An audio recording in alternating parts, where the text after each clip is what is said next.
ਪੰਜਾਬੀ ਦੇ ਪਿਲਰ ਨੇ ਜੀ ਅਫਜ਼ਲ ਸਾਹਿਰ ਸਾਹਿਬ।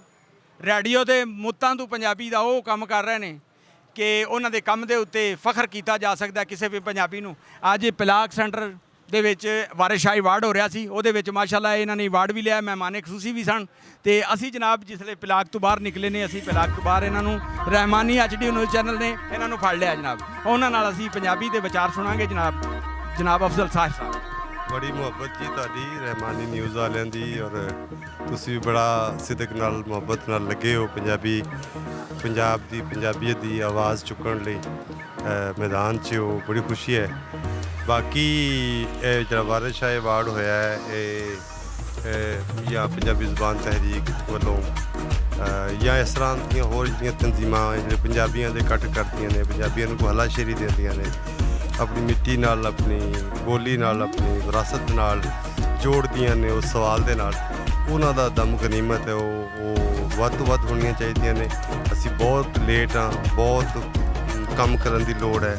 ਅਸੀਂ ਬੇਗਾਨੇ ਹੋ ਗਏ ਆਪਣੀ ਮਿੱਟੀ ਆਪਣੀ ਬੋਲੀ ਤੋਂ, ਆਪਣੀ ਸਾਰੀ ਉਸ ਲੋਕ ਰੀਤ ਤੋਂ, ਜਿਹਨੂੰ ਜਿਵਾ ਕੇ ਅੱਜ ਦੇ ਵੇਲੇ ਦਾ ਹਾਨੀ ਕਰਕੇ ਆਪਣੇ ਪੰਜਾਬੀ ਹੋਣ ਤੇ ਮਾਣ ਕਰਨਾ, ਔਰ ਫਿਰ ਇਸ ਧਰਤੀ ਦਾ ਵਾਸੀ ਹੋਣ ਤੇ ਮਾਣ ਕਰਨਾ, ਪੂਰੀ ਧਰਤੀ ਦੇ ਨਾਲ ਆਪਣੇ ਆਪ ਨੂੰ ਜੋੜਨਾ, ਇੱਕ ਵਰਲਡ ਸਿਟੀਜ਼ਨ ਬਣ ਕੇ ਰਹਿਣਾ।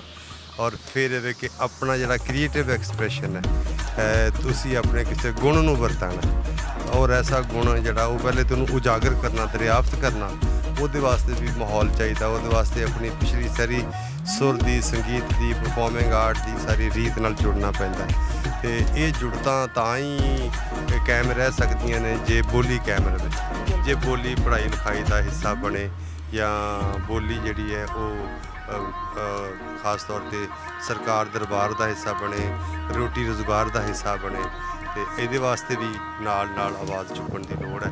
ਅਤੇ ਤੁਸੀਂ ਕਰਦੇ ਪਏ ਹੋ, ਇੰਝ ਹੀ ਦੀਵੇ ਨੂੰ ਦੀਵਾ ਬਲੇਗਾ, ਹੋਰ ਲੋਕ ਕਰਨਗੇ, ਇੱਕ ਧਾਰਾ ਬਣੇਗਾ, ਇੱਕ ਲਹਿਰ ਬਣੇਗੀ। ਅਤੇ ਆਸ ਹੈ ਕਿ ਪੰਜਾਬ ਔਰ ਪੰਜਾਬੀ ਔਰ ਪੰਜਾਬੀਅਤ ਦੇ ਭਾਗ ਜਿਹੜੇ ਨੇ ਸਵੱਲੇ ਨੇ। ਜੀ ਮਿਹਰਬਾਨੀ। ਬੜਾ ਨਾਮ ਵੱਡਾ ਨਾ ਪੰਜਾਬੀ ਦਾ ਜੀ, ਅਫਜ਼ਲ ਸਾਹਿਰ ਹੋਰੀ।